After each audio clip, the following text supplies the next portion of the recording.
अद्विक ने ईसा के गाल को प्यार से सहलाकर बोला, अपना ख्याल रखना, किसी भी चीज की जरूरत हो तो छोटी माँ को बोल देना, नहीं तो इन दोनों शैतानों से कह देना।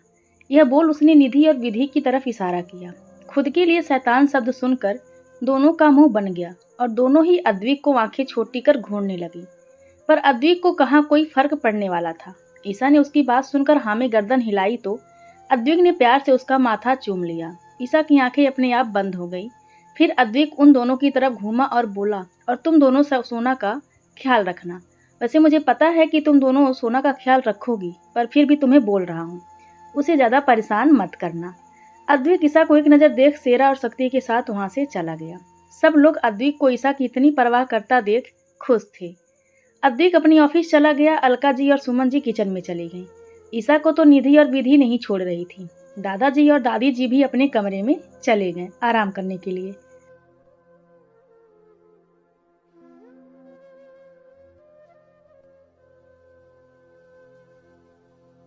निधि और विधि ईसा को अपने साथ अपने रूम में ले आईं और उससे बातें करने लगी। उन दोनों के साथ आज ईसा भी खुश थी और यह खुशी बिल्कुल सच्ची थी। देखते देखते दोपहर हो गई। अद्विक अपने ऑफिस में बैठा काम कर रहा था, पर उसे बहुत बेचैनी हो रही थी। ईसा कैसी होगी, क्या कर रही होगी, वो ठीक होगी या नहीं, परिवार वालों के साथ कंफर्टेबल होगी या नहीं, यही सब बातें उसके दिमाग में घूम रही थी। उसे पता था कि उसकी फैमिली ईसा का ध्यान रखेगी। उनके होते हुए अद्विक को उसकी फिक्र करने की जरूरत नहीं है, पर फिर भी उसे ईसा की फिक्र हो रही थी और उसको बेचैनी खत्म होने का नाम नहीं ले रही थी। वह निधि को फोन लगा रहा था। उसने जब अद्विक का फोन देखा तो ईसा को देख मुस्कुराते हुए बोली, देखो तो भाभी, भाई का आपके बिना मन नहीं लग रहा। यह बोल उसने फोन ईसा के सामने कर दिया, जिस पर अद्विक का नाम फ्लैश हो रहा था। ईसा ने फोन पर फ्लैश हो रहे नंबर को देखा और निधि की बात सुनकर शर्मा गई। उसने अपना चेहरा झुका लिया। इस समय उसके चेहरे पर एक प्यारी सी मुस्कान थी, जो अद्विक के बारे में सोच कर थी, पर अचानक ही वो उदास हो गई। निधि ने फोन उठाया। वो कुछ बोलती उससे पहले ही अद्विक की आवाज़ आई, हेलो निधु, इतना टाइम लगता है क्या फ़ोन उठाने में? मैं कब से फ़ोन कर रहा हूँ। ईशू कहाँ है? वो ठीक तो है? कोई परेशानी तो नहीं उन्हें? उन्होंने खाना खाया? तुम लोगों ने ज़्यादा परेशान तो नहीं किया ना? तुम कुछ बोलती क्यों नहीं? मैं कुछ पूछ रहा हूँ। अद्विक एक ही सांस में सब बोले जा रहा था। स्पीकर पर होने की वजह से फ़ोन विधि भी उसकी सारी बातें सुन रही थी। अद्विक की बातें सुनकर, अपने लिए इतनी परवाह देखकर ईसा की धड़कन तेज हो गई। वहीं निधि ने अद्विक को नॉन स्टॉप बोलते देखा तो उसे चुप कराते हुए बोली, भाई पहले आप चुप तो हो जाओ, फिर भी मैं कुछ बोलूंगी। आप तो मुझे कुछ बोलने का समय ही नहीं दे रहे, खुद ही बोले जा रहे हैं। उसके बात सुनकर अद्विक को भी एहसास हुआ कि सच में वो कब से खुद ही सब बोले जा रहा है। उसने खुद को शांत किया और शांत आवाज में बोला, अच्छा बोल अब। तो निधि बोली, आपकी ईशू ठीक है, उन्हें कोई परेशानी नहीं हुई है और हमने उन्हें परेशान भी नहीं किया है। अगर आपको यकीन नहीं होता तो आप खुद उनसे बात कर लीजिए। यह बोल निधि ने फ़ोन ईसा के हाथ में थमा दिया और विधि को इशारा कर दोनों रूम से बाहर चली गईं। ईसा को तो कुछ समझ ही नहीं आया कि क्या हुआ। वो तो बस उन दोनों को जाते हुए देखती रह गई। वहीं अद्विक को भी निधि की बात सुनकर कुछ समझ नहीं आया कि वो क्या कहे, पर उसने खुद को संभाला और ईसा के कुछ बोलने का इंतजार करने लगा। वहीं ईसा ने दरवाजे की तरफ से नजरें हटाकर फोन की तरफ देखा, जिस पर अभी भी अद्विक की कॉल चालू थी। ईसा ने धड़कते दिल के साथ धीरे से फोन को अपने कान पर लगा लिया, पर कुछ बोली नहीं।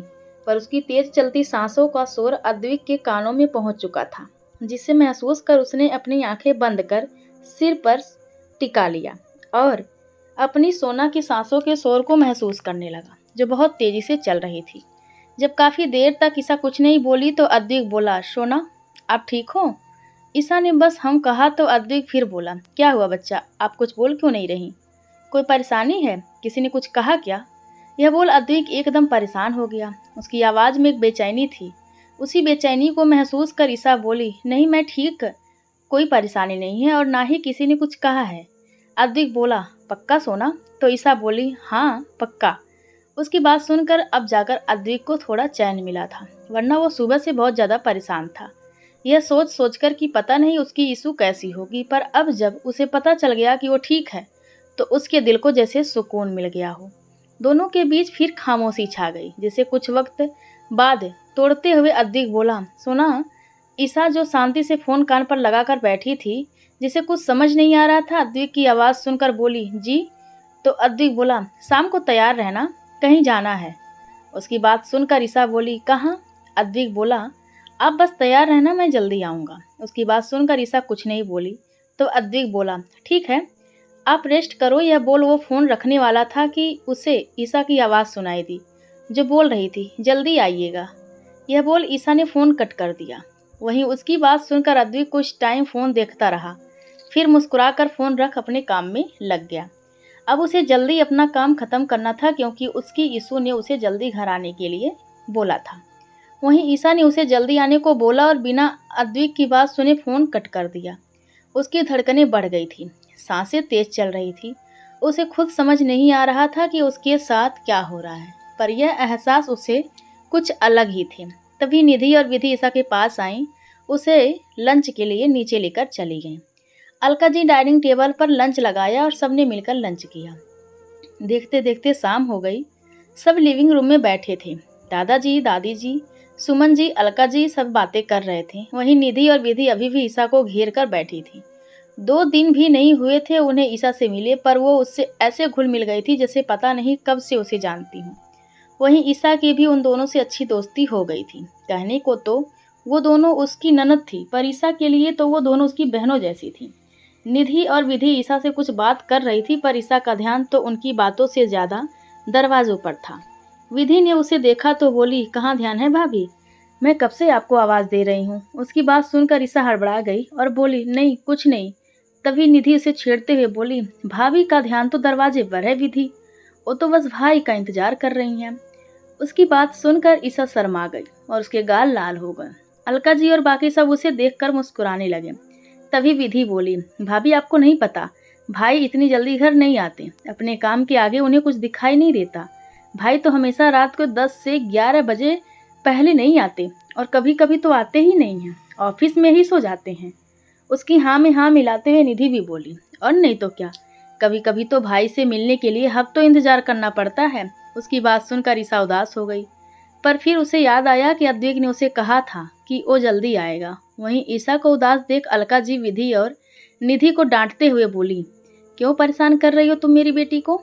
ईसा को देख, ऐसा कुछ नहीं है बेटा, वो आ जाएगा जल्दी। पहले बात अलग थी, पर अब तो तुम हो उसकी जिंदगी में, इसलिए तुम्हारे लिए वो जल्दी आ ही जाएगा।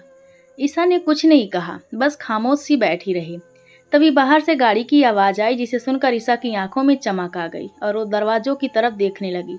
पर जब उसने दरवाजे से जयराज जी और अतुल जी को अंदर आते देखा, तो उसकी आंखों की चमक गायब हो गई और उसकी जगह एक उदासी आ गई। उसे लगा शायद निधि और विधि सच कह रही हैं। अद्विक के लिए अपना काम ही ज्यादा जरूरी है। वो नहीं, इसलिए शायद वो अपने काम के आगे यह भी भूल गया होगा कि ईसा ने उसे जल्दी आने को बोला था।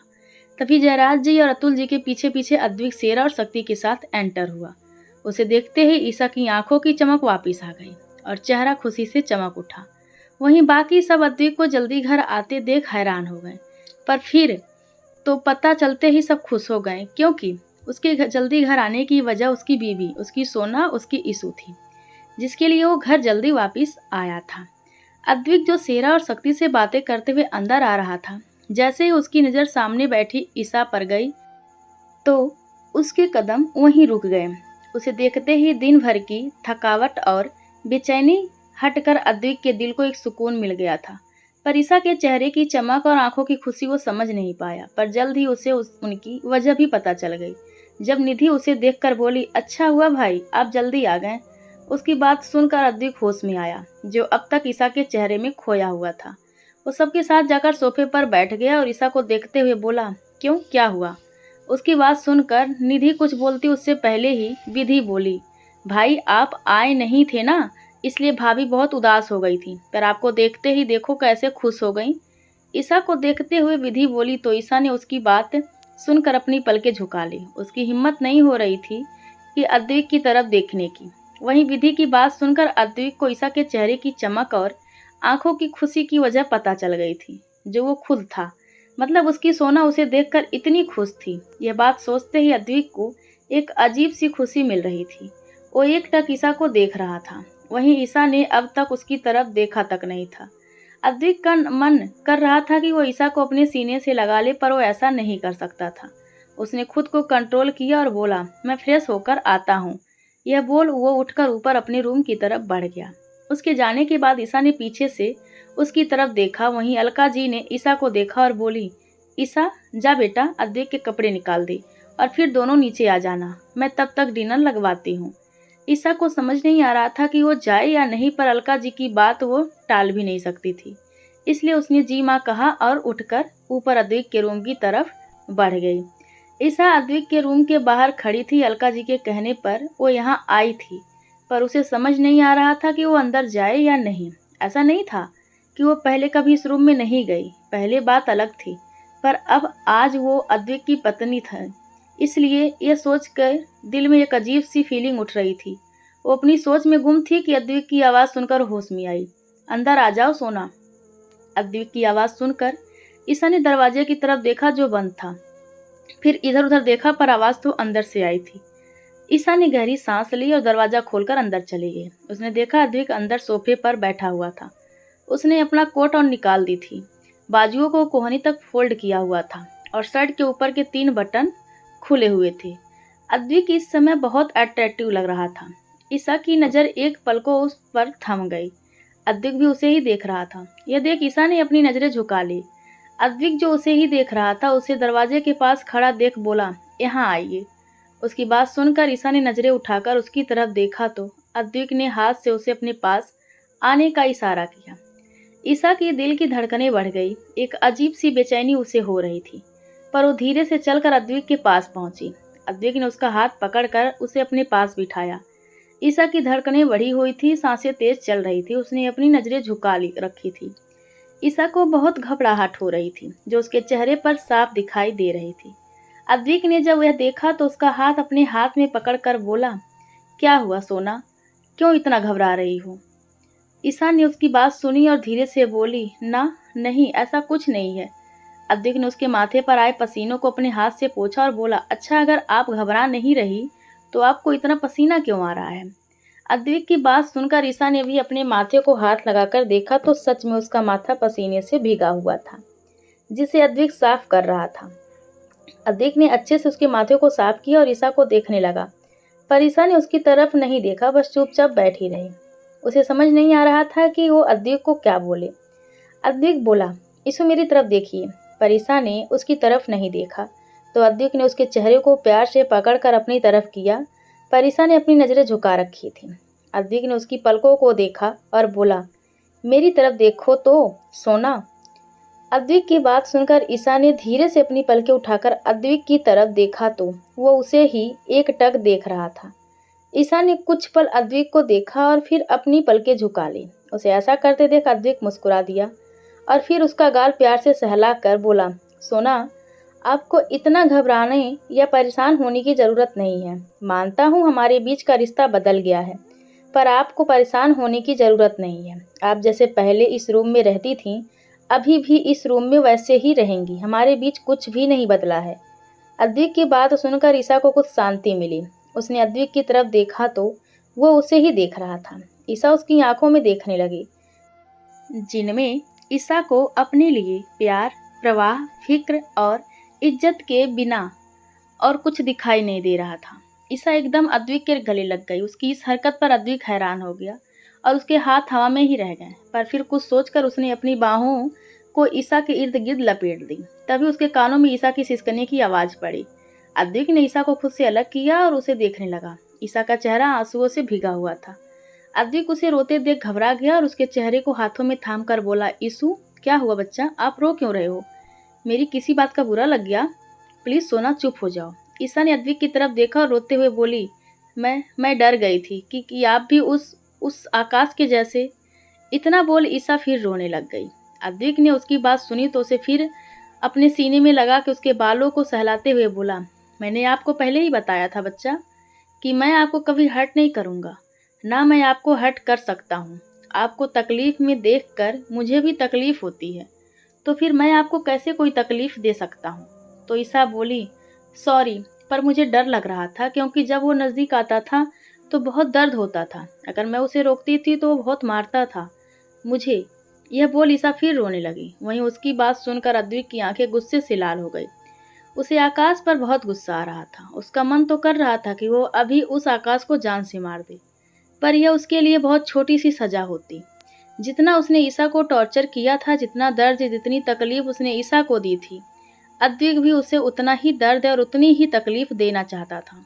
अगर वो उसे एक झटके में मार देता तो यह उसके लिए बहुत आसान सजा होती, पर अद्विक उसे तड़पा तड़पा कर मारना चाहता था।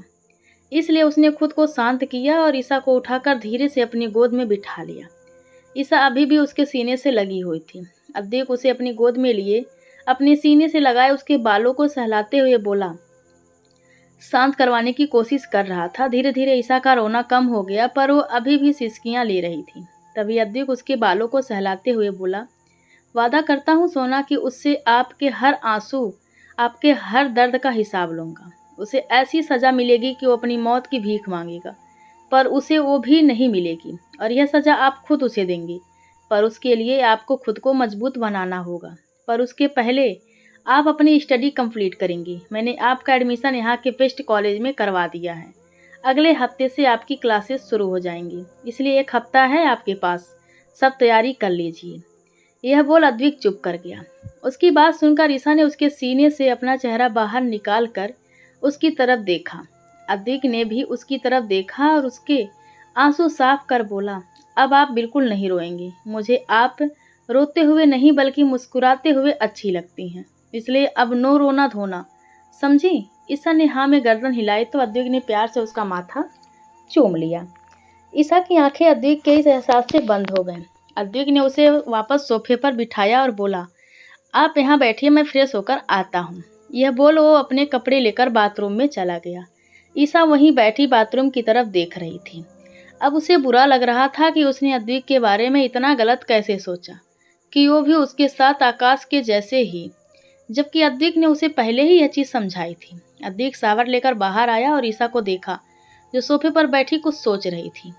अद्विक अपने बाल सुखाते हुए ड्रेसिंग टेबल के सामने जाकर खड़ा हुआ और बोला, वैसे आपको याद है ना, मैंने बोला था कि हम आज बाहर जाएंगे। अद्विक की आवाज़ सुनकर ईसा ने अद्विक की तरफ देखा और बोली, हाँ याद है। अद्विक बोला, ठीक है फिर डिनर के बाद हम बाहर जाएंगे। ईसा उठी और उसके पास आकर खड़ी हो गई और बोली, पर जाना कहाँ है? अद्विक आईने में अपने बाल सेट करते हुए बोला, यह तो आपके लिए सरप्राइज है, आपको वहीं जाकर पता चलेगा। सरप्राइज का सुनकर ईसा खुश हो गई और अद्विक को देखते हुए बोली, सरप्राइज? बताइए ना, क्या सरप्राइज है? अद्विक उसकी तरफ घुमा और ईसा का चेहरा देखने लगा, जिसकी आंखें और चेहरा सरप्राइज का नाम सुनकर चमक रहा था। अद्विक उसे ऐसे देख मुस्कुरा दिया और बोला, सरप्राइज पहले थोड़ी बताया जाता है सोना, इसलिए आपको भी आपके सरप्राइज के लिए इंतजार करना होगा। अद्विक की बात सुनकर ईसा ने मुंह बना लिया, पर फिर मासूम सा चेहरा बनाकर बोली, बता दीजिए ना कि क्या सरप्राइज है। इस समय वो अद्विक को एकदम एक छोटी सी मासूम सी बच्ची लग रही थी, जिसे जल्दी से जल्दी अपना गिफ्ट जानने की उत्सुकता हो। ईसा का चेहरा भी इस समय एक बच्ची जैसा ही था, जो बस अद्विक से यह जानना चाहती थी कि वो उसे कहाँ लेकर जा रहा है और सरप्राइज क्या है। अद्विक उसके इस मासूम से चेहरे में कहीं खोस आ गया था, पर ईसा की आवाज़ से वो वापस वर्तमान में लौटा। उसने ईसा को देखा, जो मासूम सा चेहरा बनाकर उसे देख रही थी। अद्विक मुस्कुराया और रूम से बाहर जाते हुए बोला, अगर सरप्राइज जानना है तो जल्दी से चलो, पहले डिनर कर लो। यह बोल वो रूम के बाहर चला गया। वहीं ईसा ने उसके पीछे से मुंह बनाया और वो भी पैर पटकते उसके पीछे चली गई। दोनों नीचे आए तो बाकी सब ऑलरेडी डाइनिंग टेबल पर बैठे उनका इंतजार कर रहे थे। अलका जी ने उन दोनों को देखा तो बोली, चलो जल्दी आ जाओ, सब तुम्हारा ही इंतजार कर रहे हैं। अद्विक जाकर अपनी चेयर पर बैठ गया। ईसा भी उसके पास वाली चेयर पर ही बैठ गई। सर्वेंट ने सबको खाना सर्व किया तो सब अपना डिनर करने लगे। अद्विक ने ईसा की तरफ देखा तो ईसा ने भी उसकी तरफ देखा और मुंह बनाकर अपना खाना खाने लगी। अद्विक उसे ऐसे देख मुस्कुरा दिया और अपना डिनर करने लगा। सबने जब अद्विक को मुस्कुराते हुए देखा तो हैरान हो गए, क्योंकि अद्विक कभी भी मुस्कुराता नहीं था, पर आज वो मुस्कुरा रहा था, जिसकी वजह सबको पता थी, जो कोई और नहीं ईसा थी। सब लोग अद्विक को ऐसे मुस्कुराते देख हैरान के साथ साथ खुश भी थे। सबसे ज़्यादा तो अलका जी और दादाजी खुश थे। आखिर वो दोनों ही अद्विक से बहुत प्यार करते थे। बाकी सब भी अद्विक से प्यार करते थे, पर अलका जी और दादी जी को ज़्यादा प्यार ज़्यादा था। बेशक अलका जी ने उसे जन्म नहीं दिया था, पर उनके लिए वो अपनी औलाद से बढ़कर था। निधि और विधि से ज़्यादा प्यार वो अद्विक को करती थी। सबने अपना डिनर फिनिश किया और लिविंग रूम में बैठ गए। अलका जी और सुमन जी किचन समेट रही थी। फिर वो सबके पास आकर बैठ गईं। ईसा जो निधि और विधि से बात कर रही थी, उसका ध्यान बार बार अद्विक की तरफ जा रहा था, जो सेरा और शक्ति से बात कर रहा था। पर उसे पता था कि उसकी यीशु उसे ही बार बार देख रही है, और उसके इस तरह देखने की वजह भी वो जानता था, जिस वजह से उसके चेहरे पर एक छोटी सी मुस्कान थी। तभी सुमन जी निधि और विधि को देखकर बोली, बेटा तुम दोनों जाओ, अब सो जाओ, कल तुम दोनों को कॉलेज भी जाना है।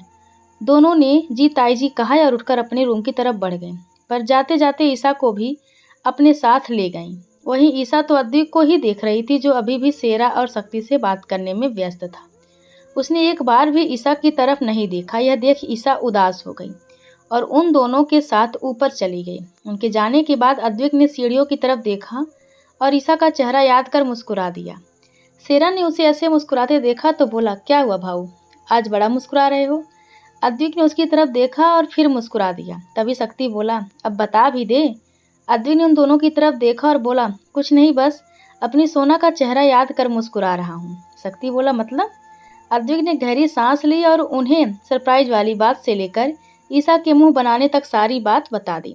अद्विक की बात सुनकर वो दोनों भी मुस्कुरा दिए। तभी सेरा कुछ सोचकर बोला, भाऊ उन्होंने बहुत सहा है, बचपन से लेकर आज तक बस सहती ही आई हैं। शायद नॉर्मल बच्चों की तरह उन्होंने अपना बचपना भी अच्छे से नहीं जिया होगा। जिस उम्र में बच्चे अपने माँ बाप से हर चीज़ के लिए जिद करते हैं, उस उम्र में उन्हें उनके मामा मामी की मार और नफरत के सिवाय कुछ नहीं मिला, और उस बेमतलब की शादी के बाद तो उनकी ज़िंदगी नरक ही हो गई थी। भाऊ अभी फ़िलहाल उन्हें सबके प्यार और केयर की ज़रूरत है। अद्विक ने उसकी बात सुनी तो उसकी आंखों के सामने ईसा का चेहरा आ गया, जब वो अपने सरप्राइज को लेकर बहुत खुश थी। और फिर उसका बच्चों की तरह मुंह बनाते हुए चेहरा याद करो हल्का सा मुस्कुरा दिया और बोला, अब उन्हें उनके हिस्से का प्यार और केयर सब मिलेगा, और उनका बचपना जो वो अपने बचपन में नहीं जी पाई वो जिएंगी। उनके अंदर का बचपना जो हालातों की वजह से कहीं दबकर रह गया है, उसे मैं बाहर लाऊंगा, क्योंकि अब उनका बचपना, उनकी जिद, उनकी शरारतें झेलने के लिए मैं हूँ। मेरी सोना हर वो चीज़ करेंगी, हर वो खुशी महसूस करेंगी जो वो बचपन में नहीं कर पाई, और मैं हमेशा उनकी जिद पूरी करूँगा, उनकी शरारतें झेलूँगा, उनके अंदर की उस छोटी सी मासूम सी यीशु का बचपना देखूँगा, जो वो बचपन में वो नहीं कर पाई पर अब करेंगी। यह बोलकर वो उठा और ऊपर निधि और विधि के रूम की तरफ बढ़ गया। वहीं सेरा और शक्ति उसकी बात सुनकर खुश थे, अद्विक के लिए भी और ईसा के लिए भी। उन्होंने जाते हुए अद्विक को देखा और वो भी उठकर अपने रूम की तरफ बढ़ गए। बाकी सब भी अपने अपने रूम में चले गए सोने के लिए। निधि और विधि ईसा को लेकर अपने रूम में पहुंची और बेड पर बैठ गए। ईसा भी उनके साथ बेड पर बैठ गए। निधि और विधि बात कर रही थी, पर ईसा चुपचाप बैठी हुई थी। उसे इतना खामोश देख उन्होंने ईसा की तरफ देखा, जिसका चेहरा उदास था और वो अपने ही ख्यालों में खोई हुई थी। निधि ने ईसा के कंधे पर हाथ रखा और बोली, क्या हुआ भाभी, आप कहाँ खोई हैं? मैं कब से आपको आवाज़ दे रही हूँ। उसकी बात सुनकर ईसा अपने ख्यालों से बाहर आई और उसकी तरफ देख हल्का सा मुस्कुरा कर बोली, नहीं कुछ नहीं। यह बोल ईसा चुप हो गई। उदासी उसके चेहरे पर साफ देखी जा सकती थी। उसे ऐसे उदास देख निधि बोली, कोई बात है क्या भाभी, आप इतनी उदास क्यों लग रही हैं? विधि भी बोली, हाँ भाभी बताइए ना, क्या हुआ जो आप इतनी उदास हैं? शाम तक तो आप ठीक थी, फिर अभी क्या हुआ? कहीं भाई ने तो कुछ नहीं कहा आपको, जिस वजह से आप उदास हैं? उसकी बात सुनकर ईसा ने अपना चेहरा झुका लिया और धीरे से बोली, नहीं उन्होंने कुछ नहीं कहा। निधि बोली, फिर आप क्यों उदास हैं भाभी? ईसा ने उन दोनों की तरफ देखा और उन्हें सब बात बता दी।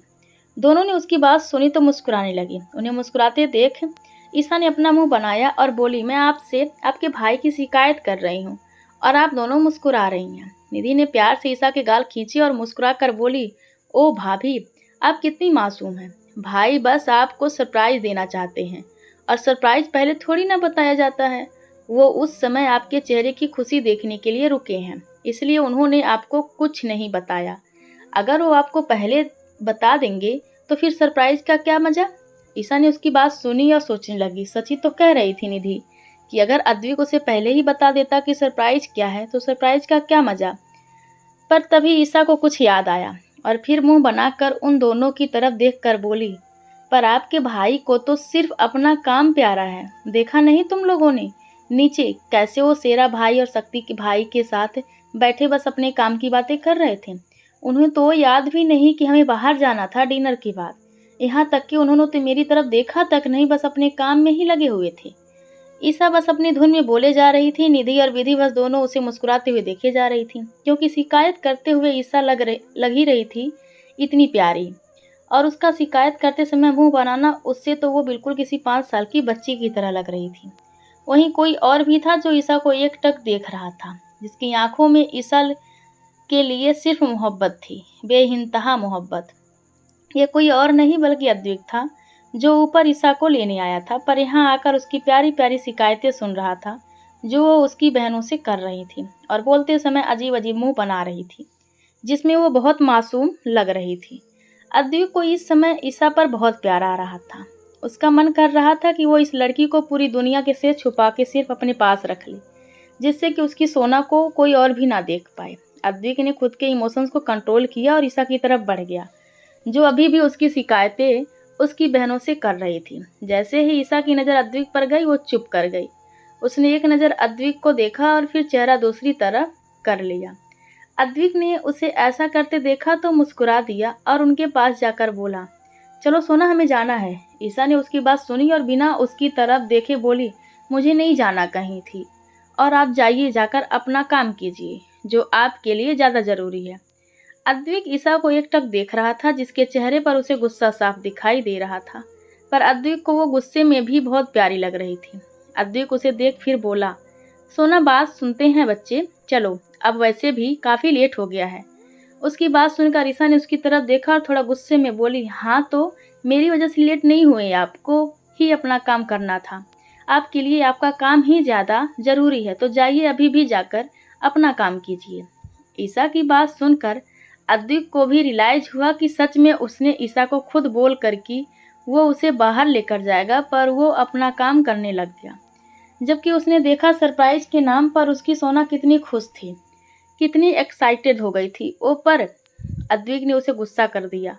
अब उसे अपनी सोना को मनाना पड़ेगा। उसने निधि और विधि की तरफ देखा, जो उसे ही देख रही थी और मुस्कुरा रही थी। अपने भाई को खुद की तरफ देखता पाकर दोनों बहनों ने अपने कंधे उचका दिए, जैसे कह रही हूँ कि हम कुछ नहीं कर सकते। आपको भाभी को नाराज करने से पहले सोचना चाहिए था। अद्विक ने मासूम सा चेहरा बनाकर उन दोनों को देखा, पर उन दोनों ने अपनी नजरें उससे फेर ली। अद्विक ने गहरी सांस ली और आगे बढ़कर एकदम ईसा को अपनी गोद में उठा लिया। अचानक ऐसे उठाने से ईसा हड़बड़ा गई और उसने अद्विक को कंधों से कसकर पकड़ लिया। अद्विक उसे लेकर रूम से बाहर की तरफ चल पड़ा। वहीं निधि और विधि ने अपने भाई का ऐसा रूप देखा तो हैरान हो गईं। दोनों मुंह खोले अभी भी दरवाजे की तरफ देख रही थीं। यहाँ से अद्विक ईसा को लेकर गया था, पर फिर दोनों ने एक एक दूसरे को देख मुस्कुरा दी। तभी निधि बोली, मैंने कभी भाई को ऐसे इतने खुश नहीं देखा। तो विधि बोली, हाँ, और यह सब सिर्फ भाभी की वजह से हो रहा है। निधि ने हम कहा तो दोनों बेड पर लेट गईं। अद्विक ईसा को गोद में लिए सीढ़ियों से नीचे आ रहा था। ईसा उससे छूटने की कोशिश कर रही थी। ईसा ने कहा, छोड़िए, मुझे नीचे उतारिए, मुझे नहीं जाना कहीं आपके साथ, आप जाइए और अपना काम कीजिए। अद्विक ने उसे कुछ नहीं कहा, बस और कस कर अपनी बाहों में पकड़ लिया ताकि वो गिर ना जाए, और आगे बढ़ता रहा। वहीं कुछ देर ईसा ने उससे छूटने की कोशिश की और फिर थक कर शांत हो गई और अद्विक के सीने पर अपना सिर रख लिया। उसे ऐसे देख अद्विक मुस्कुरा दिया। अद्विक ईसा को लेकर बाहर आया और गाड़ी के पास ले गया। उसने ईसा को पैसेंजर सीट पर बिठाया और उसकी सीट बेल्ट लगाकर खुद भी दूसरी साइड से जाकर ड्राइविंग सीट पर बैठ गया। उसने ईसा की तरफ देखा, जो चुपचाप सिर झुकाकर बैठी थी। अद्विक ने कुछ नहीं कहा और गाड़ी स्टार्ट कर आगे बढ़ा दी। ईसा ने एक बार भी चेहरा ऊपर कर उसकी तरफ नहीं देखा। अद्विक बीच बीच में उसे ही देख रहा था, पर उसने ईसा को कुछ नहीं कहा, क्योंकि उसे पता था कि सरप्राइज देखकर उसकी सोना मान जाएगी और खुश हो जाएगी। लगभग 1 घंटे बाद अद्विक की गाड़ी एक जगह पर रुकती है। अद्विक ने ईसा को देखा, जो अभी भी वैसे ही बैठी हुई थी। अद्विक गाड़ी से बाहर उतरकर ईसा की साइड का दरवाज़ा खोलकर उसे भी बाहर निकालता है। ईसा ने बाहर आकर इधर उधर देखा तो वहाँ बहुत अंधेरा था, कुछ भी अच्छे से दिखाई नहीं दे रहा था। अंधेरा देखकर ईसा डर गई। उसने अद्विक को उसके पास ही खड़ा था उसकी बाजू कसकर पकड़ ली। अद्विक ने उसकी तरफ देखा तो उसे ऐसे डरते देखकर बोला, रिलैक्स हो ना, मैं हूं ना। ईसा ने कुछ नहीं कहा, बस हाँ में गर्दन हिला दी, पर उसने अद्विक की बाजू नहीं छोड़ी। अद्विक उसे लेकर आगे की तरफ बढ़ गया।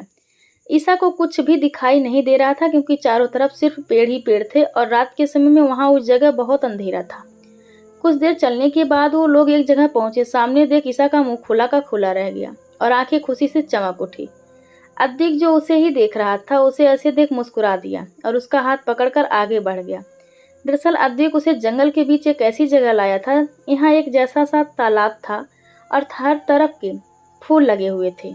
चांद की तरह रोशनी उस तालाब के पानी में पड़ रही थी जिससे कि वो पानी चमक रहा था। वो जगह बहुत खूबसूरत लग रही थी। ईसा उस जगह को चारों तरफ घूमकर देख रही थी। उसके चेहरे पर एक प्यारी सी मुस्कान थी जिसे देखकर अद्विक के दिल को एक सुकून मिल रहा था। अद्विक एक साइड खड़ा ईसा को देख रहा था जो तालाब के पास खड़ी सब तरफ खुश होकर देख रही थी। अद्विक उसके पास गया और उसे देखते हुए बोला, पसंद आया? ईसा ने अद्विक को देखा और बोली, ये तो बहुत खूबसूरत है, मैंने आज तक कभी ऐसी जगह नहीं देखी है। उसकी बात सुनकर अद्विक मुस्कुरा दिया और बोला, अब भी मुझसे नाराज हो? ईसा ने उसकी बात सुनकर उसकी तरफ देखा और बोली, नहीं, अभी नहीं हूँ। उसकी बात सुनकर अद्विक मुस्कुरा दिया और उसका हाथ पकड़कर एक साइड घास पर बैठ गया। ईसा अभी सामने देख रही थी और अद्विक उसे ईसा खुश थी। तभी अद्विक सामने देखकर बोला, मैं इस जगह पर 1 साल पहले आया था। मुझे यह जगह बहुत अच्छी लगी थी। फिर जब भी किसी बात को लेकर परेशान होता तो यहाँ आ जाता। यहाँ आकर दिल को एक सुकून सा मिल जाता। इस जगह के बारे में कोई नहीं जानता पर मैं चाहता था कि मेरी सोना भी यह जगह देखे। उसकी बात सुनकर ईसा उसकी तरफ देखने लगी जो सामने देख सब जोल रहा था। अद्विक के चुप होते ईसा बोली, अगर इस जगह को कोई नहीं जानता तो आप मुझे यहाँ पर क्यों लाएं? उसकी बात सुनकर अद्विक ने उसकी तरफ देखा और मुस्कुरा कर बोला, क्योंकि आप मेरी पत्नी हैं और मुझ पर मेरी हर चीज़ पर आपका हक है। जैसे मुझे आपके बारे में सब पता होना चाहिए वैसे आपको भी मेरे बारे में सब पता होना चाहिए। अद्विक ने की बात सुनकर ईसा का दिल तेजी से धड़कने लगा। आज तक उसे कभी किसी चीज़ का हक नहीं था, यहाँ तक कि अपनी खुद की जिंदगी पर भी नहीं। उसका खुद का हक नहीं था, पर आज अद्विक की बात सुनकर उसे बहुत अच्छा लग रहा था। वो अद्विक को बहुत प्यार से देख रही थी। यह वो इंसान था जो हर तरह उसे खुश रखने की कोशिश करता था। ईसा उसे एकटक देख रही थी। अद्विक जो सामने देख रहा था, जब उसे अपने ऊपर ईसा की नज़रें महसूस हुई तो उसने ईसा की तरफ देखा और इशारे से पूछा, क्या हुआ? ईसा ने कुछ नहीं कहा, बस ना में गर्दन हिलाकर सामने देखने लगी। अद्विक उसे देख मुस्कुरा देता है और फिर सामने देखने लगता है। दोनों एक दूसरे के साथ वहाँ सुकून मिल रहा था। कुछ टाइम वहाँ बैठने के बाद वो दोनों गाड़ी में बैठ वहाँ से निकल आते हैं। अद्विक ने ईसा की तरफ देखा जिसके चेहरे पर इस समय एक मुस्कान थी और वो खिड़की के बाहर देख रही थी। उसे खुश देखकर अद्विक भी खुश था। तभी ईसा की नज़र एक आइसक्रीम पार्लर पर गई तो जोर से चिल्लाई, रोको रोको गाड़ी, रोको। उसके ऐसे बोलने पर अद्विक घबरा गया और उसने एकदम ब्रेक ला मारी और ईसा के चेहरे को हाथों में भरकर बोला, क्या सोना, आप ऐसे चिल्लाई क्यों? इस समय उसके चेहरे पर एक घबराहट थी। ईसा मासूम सा फेस बनाया और बोली, वो मुझे आइसक्रीम खानी थी। अद्विक जो उसे ही देख रहा था, उसे समझ नहीं आ रहा था कि वो क्या कहे। उसे इस समय गुस्सा भी आ रहा था और ईसा पर प्यार भी, क्योंकि वो लग ही इतनी प्यारी रही थी। ऊपर से उसका ऐसे बच्चों की तरह मासूम सा फेस बनाना अद्विक को अच्छा लगा।